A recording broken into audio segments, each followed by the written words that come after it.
Hola a todos, soy Yadira Pimentel y quiero darles la bienvenida a Bienestar al Día. Este es el programa de salud del Hospital Metropolitano de Santiago. Cuando estamos hablando de autismo es importante recordar que cada niño es diferente. Si bien es cierto que comparten características similares, cada uno vive el espectro diferente, con sus retos, con sus desafíos propios, con sus talentos y fortalezas. Y por eso esta conversación hoy sobre autismo es sumamente importante con la doctora Katy Espinales, pediatra y nutrióloga del Hospital Metropolitano de Santiago, para entender estas diferencias y sobre todo aprender a acompañar a estos niños por sus necesidades. Bienvenida, doctora. Gracias, hola, ¿cómo estás? Muy contenta de recibirla. Gracias y gracias por la invitación al programa. Un gran tema, muy interesante, muy en boga, donde muchas personas creen saberlo todo. Así es. Hablan también del tema con tanta propiedad, pero realmente con muchas confusiones, con muchas dudas, que aquí estamos hoy para aclararlas. Y ojalá nos alcance el tiempo para sobre todo derivar muchos mitos y estigmas con relación al autismo. Empecemos hablando, doctora, de cuáles serían esas características para que puedan ustedes, los especialistas, decir que un niño, una niña, una persona es neurodivergente y sobre todo este término que lo estamos escuchando tanto. Es correcto, mira. Una persona neurodivergente realmente es una persona que su cerebro procesa, aprende y se comporta de una manera diferente a lo que es una persona neurotípica. Entender que no es una enfermedad y realmente que el término neurodivergente no tiene cualidades, así una lista de cualidades específicas. ¿Por qué? Porque abarca varios, engloba, es un término paraguas, porque engloba lo que es el autismo, el déficit de atención, es el TDAH, también ahí engloba la dislexia, la dispraxia, entre otros. O sea, es un término muy amplio que abarca todo esto. Y sobre todo, vuelvo y te repito, y soy muy insistente en esto, es la forma en cómo su cerebro aprende, se comporta de una manera diferente a lo que es una persona neurotípica. ¿Cómo procesa la información? Es correcto. Y es una conversación que está muy en boga, como usted decía al inicio también, y todo el mundo dando su opinión, su parecer, incluso grupos de madres que lo viven, presentando cómo van cambiando sus niños con distintos tratamientos y van como exponiendo todo esto, y la información está en todas partes. Y hablar de que antes se decía síndrome de Asperger, se hablaba también de que era un trastorno psicológico. Vamos a centrar esta parte en esa diferencia, en por qué ahora estamos hablando de una forma distinta a como años anteriores. Sí, hoy en día se llama trastorno del espectro autista. ¿Por qué? Porque tú hablar del espectro no es hablar de una enfermedad, sino es hablar de un conjunto de características que engloban a estos niños, que van a actuar de una manera. Entonces, hay algunos que son muy funcionales, hay otros que no. Entonces, por eso hoy en día también el Asperger ha sido incluido como un trastorno del espectro autista. O sea, que ya está incluido, no se habla solamente de esto. Es correcto. Y por eso es tan importante esta conversación, de poder entenderlo. Es correcto. Si nos vamos a los signos en esa etapa temprana de los niños, para poder entonces también dibujarle esto a las familias que nos están sintonizando y que lo puedan entender mejor, ¿cuáles usted puede mencionar? Sí, mira, lo primero es que el niño tiene muchos hitos en el desarrollo que deben de cumplirse. Entonces, estos hitos del desarrollo, es como yo te digo, eso es parte de crecimiento y desarrollo y que un residente de primer año de pediatría lo debe de manejar y dominar. Entonces, es como tú decir, bueno, ¿a qué edad el niño comienza a alcanzar su primera sonrisa social? ¿A qué edad comienza a hacer señalización de nos vemos, no, me voy, de que se entristece, su forma, sus sentimientos? Que son cosas que deben de ir lográndose entre los 6 meses y 24 meses de edad. Por eso, hoy en día, no hablamos de niños que están como en el espectro autista hasta que el niño no tenga los 24 a 30 meses de edad. ¿Por qué? Porque el niño hay hitos que todavía puede alcanzar y puede lograr en esa edad. Y siempre recordándote que tenemos niños que son prematuros, los que vienen de 28, de 30 semanas, que deben de ir acorde a una edad gestacional corregida en las semanas para que ellos también puedan lograr y alcanzar esos hitos en el desarrollo. Entonces, cuando hablamos de un niño en esas características, ¿qué debe de hacer un niño? El contacto visual es lo primero. Por ejemplo, ya a los 6 meses lo ha logrado, sí, pero desde los 3 meses de edad, tú comienzas con un niño a hacerle su examen físico y pones un objeto que va buscando, el niño se concentra, busca y mira ese objeto, ya tú vas diciendo, vamos bien. Entonces, cuando un niño ya comienza, que también suele entre los 9, 12 meses de edad, que suele despedirse de sus padres con la manita, que reconoce cuando lo llaman a su nombre, claro, que ya pasó la etapa del balbuceo entre los 12 meses de edad más o menos, entonces ya ese niño va alcanzando los hitos del desarrollo. El niño que está en el espectro autista no lo va a lograr el niño autista. De igual manera, pasa que un niño a los 16 meses de edad ya dice leche, agua, papá, mamá, es capaz de llamar a un perrito, a una tía, a un hermanito, lo va aprendiendo todo esto. Entonces un niño con el autismo es poco probable que lo haga.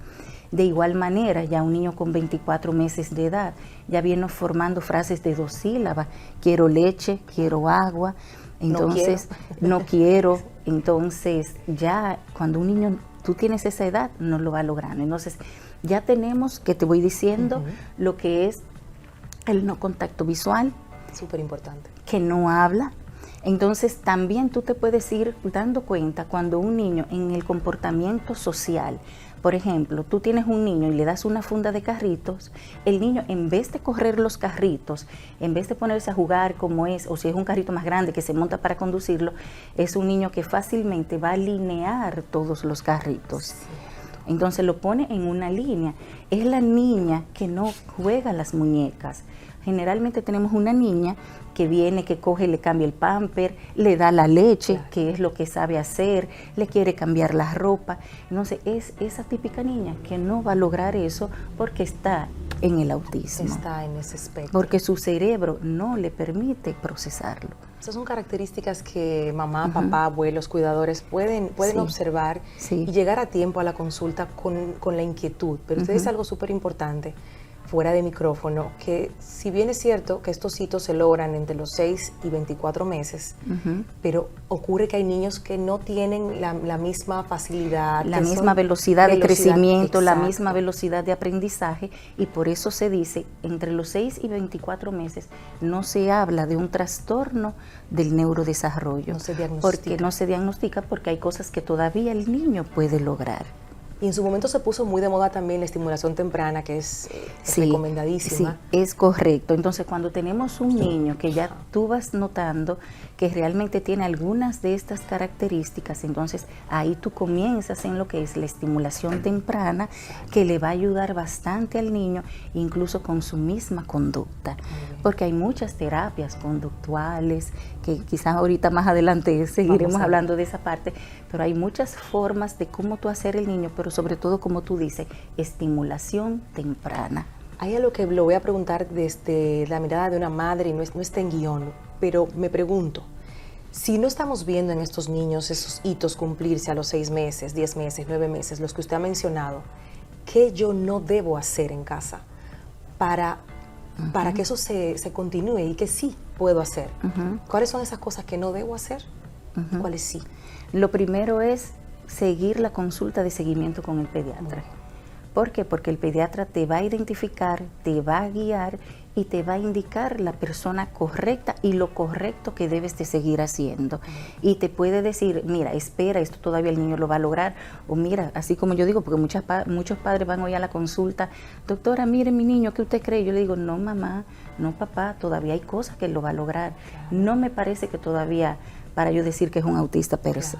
Entonces, lo que es correcto es llevar el niño a su consulta de seguimiento, buscando las personas indicadas, preparadas, certificadas para dar este seguimiento a cada niño, y luego, o sea, no quedarte con dudas, tampoco sentir miedo. ¿Por qué? Porque hay muchos padres que sienten miedo, que tienen el temor de decir, o la negación, mi hijo es autista. Entonces, porque o sea, hay un instinto. Entonces no te puedes quedar con esa duda. ¿Por qué? Porque entre más temprano tú empiezas con las terapias conductuales, pues más temprano, entonces, y más rápido y mejor respuesta tú vas a tener con tu niño. Incluso usted me decía fuera de cámara que podía avanzar el niño en esos 2 primeros años. Es correcto. Si se le pone y más empeño. Adelante, porque recuerda que la parte de 0 a 5 años es cuando el niño tiene toda la sinapsis cerebral, toda la capacidad cerebral, su desarrollo cerebral de información, y es cuando mejor capta y mejor puede aprender. Muy bien, doctora. Antes de irnos a la pausa, hay un estigma que queremos derribar en esta conversación, y es la relación del autismo con trastornos psicológicos, que por ahí también pudiera ser el tema de ese miedo de los padres, de no querer aceptar, de entender que hay un problema psicológico mayor y de mezclar esto. Mira, lo primero es que no se debe confundir un autismo con una enfermedad mental, jamás. ¿Por qué? Porque un autismo es una condición en el desarrollo del cerebro, en la forma de comportarse, de aprender, o sea, y es una condición con la que se nace, no que se adquiere. Una enfermedad ya mental, un trastorno psicológico es una respuesta a algo. Entonces no va una cosa con la otra. Quiero decir, son dos diagnósticos diferentes. Ahora, sí que se ha demostrado que el niño autista también puede desarrollar otros trastornos, por ejemplo, relacionarse con un trastorno obsesivo compulsivo, que se habla de un 12 a un 10%, que entonces ahí sí ya estamos compartiendo otra parte que pueden generar en un 40% un trastorno de ansiedad. Entonces, que si es un niño que puede tener un tema con el sueño en un 80%, niños que no duermen bien. Y también hay algo súper importante, que es los trastornos alimenticios, que van de un 70 a un 90%. ¿Qué pasa? Muchas veces, o sea, yo que trabajo nutrición infantil, vienen muchos padres, el niño de 18 meses, de 18, que no come bien. Ese niño que no come bien, muchas veces ya cuando yo lo comienzo a mirar, es el niño que no me mira a los ojos, es el niño que todavía cuando tú entrevistas y haces la historia clínica con los padres, no dice una palabra, no dice mamá, no dice papá, entonces no señala objetos, entonces no muestra interés por otras cosas, y ahí es que comenzamos el diálogo con los padres. ¿Por qué? Porque así mismo esos niños por lo general tienen una selectividad en la comida. O sea, solo quieren coger un 10 a un 15 de variedad de alimentos. Hay muchos, sí, es muy restringida su alimentación. Se obsesionan solo si es leche, no quieren otra cosa. Si es el arroz blanco, no se lo pinte de otra manera. O sea, entonces esos niños que imagínate que es una etapa del crecimiento y del desarrollo tan importante, donde necesitan tantos nutrientes, vitaminas para su crecimiento, para su mismo desarrollo cerebral, entonces cuando no las tienen, no la están recibiendo. Entonces, ahí es cuando tú comienzas a trabajar y tú dices, wow, necesito comenzar este niño a hacer un rescate de los suplementos nutricionales, de las deficiencias nutricionales que tiene. Así es. Necesito comenzar con este niño con evaluaciones, porque yo pienso que está en el autismo. Entonces, es un conjunto de cosas que tú vas viendo y tú vas diciendo, esta y esta sí son características del autismo. Qué importante que podamos derribar ese primer mito y hacerlo de una forma tan desarrollada como lo acaba de hacer, doctora. Gracias. Vamos a hacer una pausa para continuar con este tema. La doctora Katia Espinal está con nosotros hoy, es nutrióloga pediatra del HOMS. Estamos hablando hoy del autismo. Ya volvemos.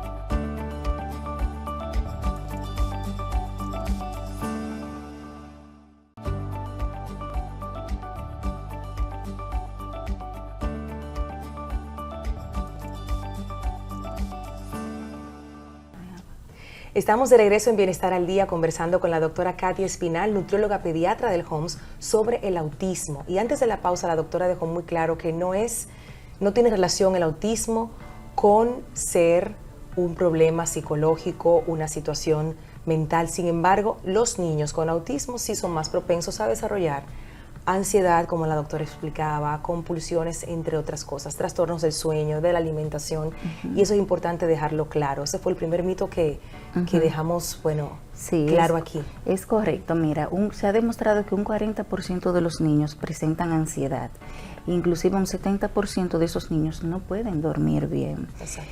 Entender que el niño que es autista viene con un manejo multidisciplinario en el sentido de que nos apoyamos no solo ya en el pediatra, sino también buscamos el neuropsicólogo, el neurólogo. Entonces vienen ya, cuando tú lo vas a mandar a terapias, vienen las logopedas, los que son terapistas conductuales, y así se van derivando de acuerdo a la característica que el niño presente a recibir la terapia adecuada. Claro. Entonces, sí es importante saber que, y qué bueno que viene esto a colación cuando te hablo de la nutrición en los niños, porque muchos padres piensan que haciendo dietas restrictivas de muchas cosas, porque inflaman, que si el aporte de vitaminas es correcto, que un niño de 0 a 5 años debe de tener una buena cantidad de micronutrientes, debe de recibir en su alimentación, como es el zinc, como es el hierro. ¿Por qué? Porque ayudan a lo que es el desarrollo cerebral, ayudan con su crecimiento y desarrollo. Entonces, cuando tú tienes un niño que no está en el espectro, que tiene deficiencias nutricionales, pues ya tú sabes que es un niño, y que lo hemos hablado en otros programas, sí. Es un niño que va a la clase que se duerme, es un niño que no aprende, que entonces no va a socializar.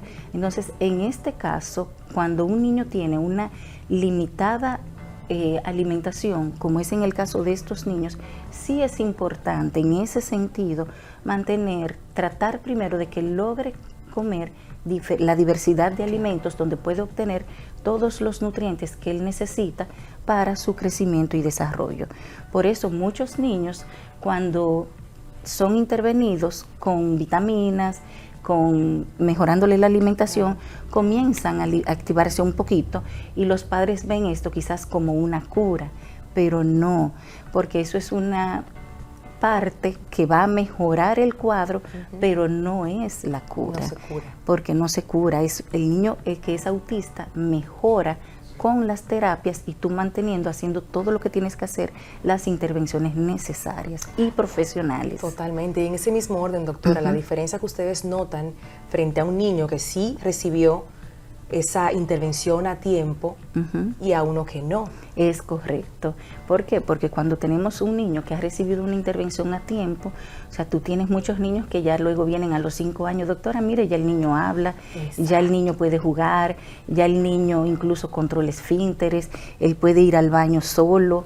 Entonces, esa es la gran diferencia de cuando un niño recibe una intervención temprana. Que son avances que las familias celebran es correcto. Uno también cuando está cerca y uno también nota la diferencia. Claro, y porque hacen el niño más funcional todavía. Exactamente. Hay un tema, doctora, que es un poco espinoso, pero tenemos que abordarlo, porque si bien hay mucha información por todas partes, hay mucha desinformación que no tiene base.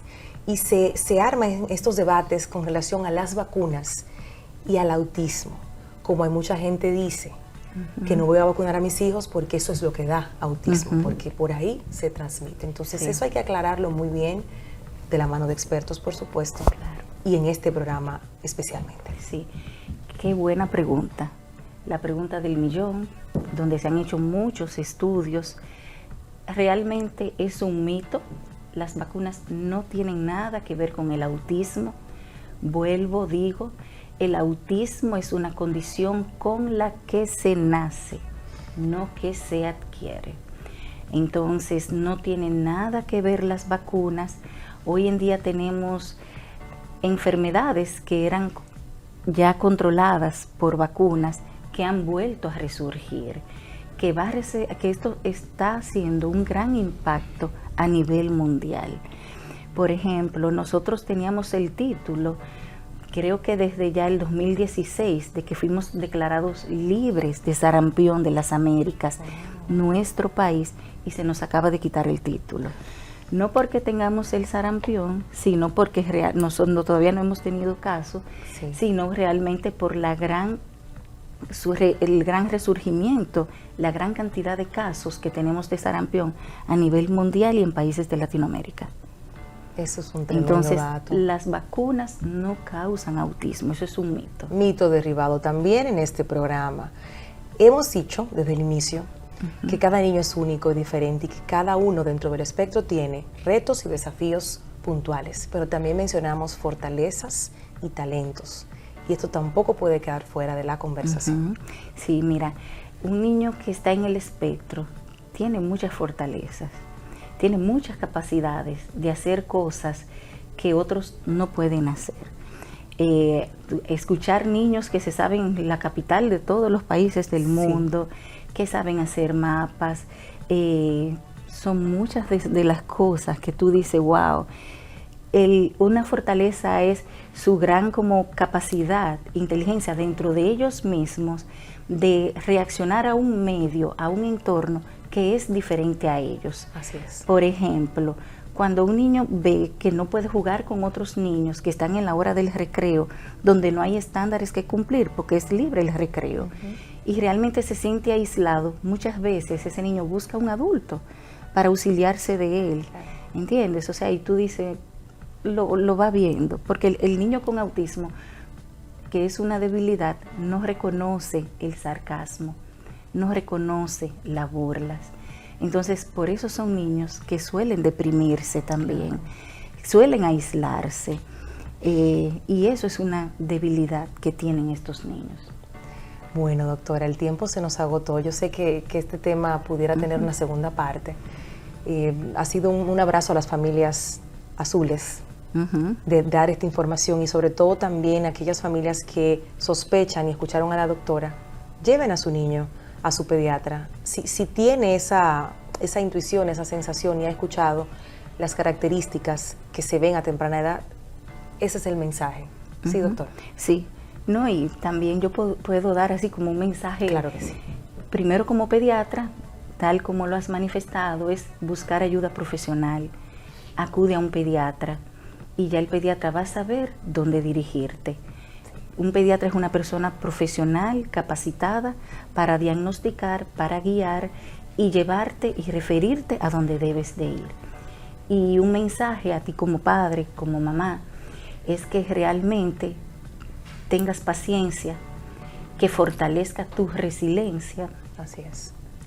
Y que el niño siempre encuentre un refugio seguro en ti. Hermoso mensaje para cerrar. Estuvo con nosotros la doctora Katy Espinal, nutrióloga pediatra del HOMS. Hoy hablamos de autismo y aún queda más de Bienestar al Día.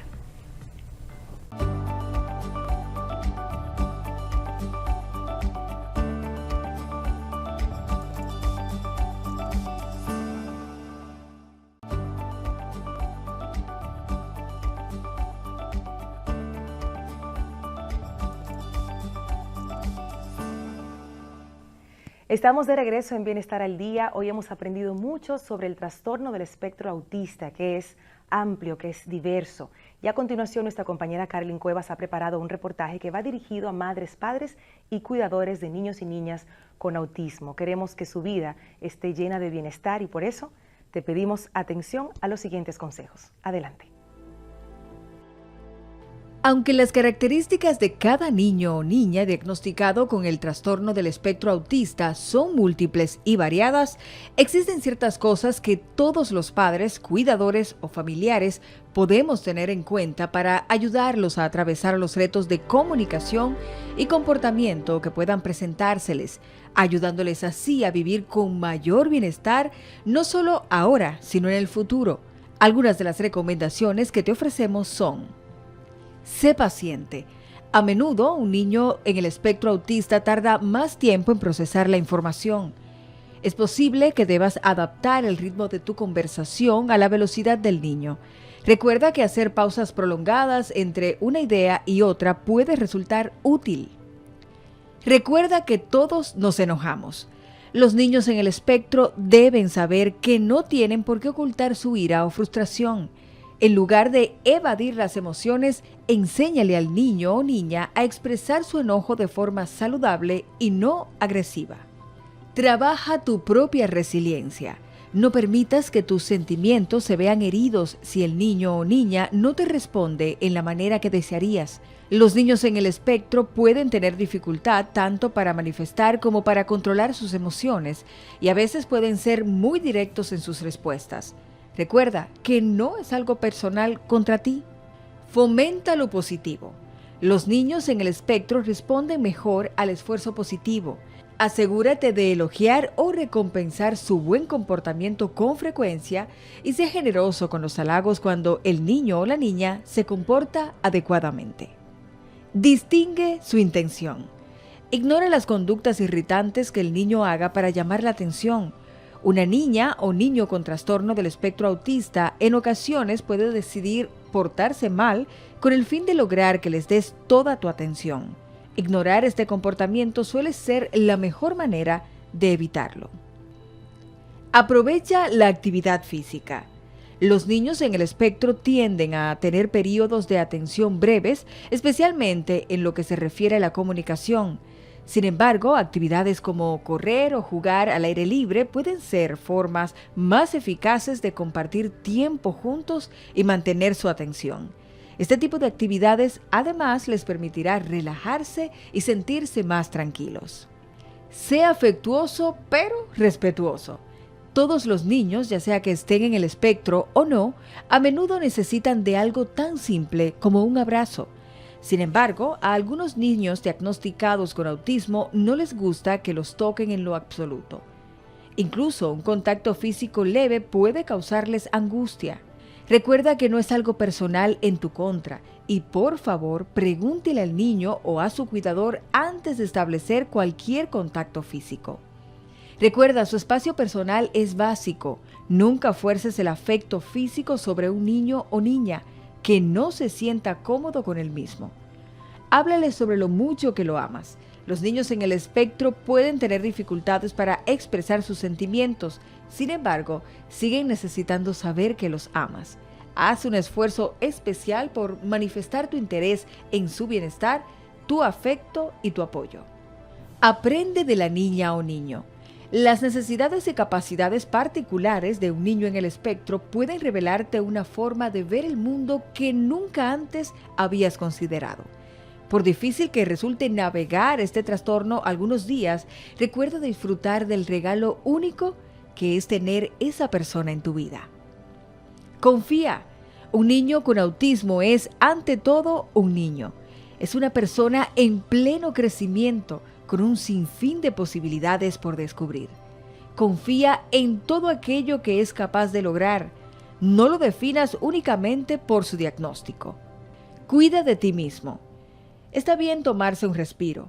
Pídele a familiares o amigos de confianza que cada cierto tiempo te ayuden cuidando de tus niños para que puedas recargar tus energías. Recuerda que también existen grupos de apoyo para padres y cuidadores que pueden servirte de soporte y proveerte de mucha comprensión e inspiración. Todas las madres, padres y cuidadores de niños en el espectro autista quieren lo mejor para ellos, pero recuerda que este es un camino de aprendizaje para ti también. Y no todos los días serán perfectos.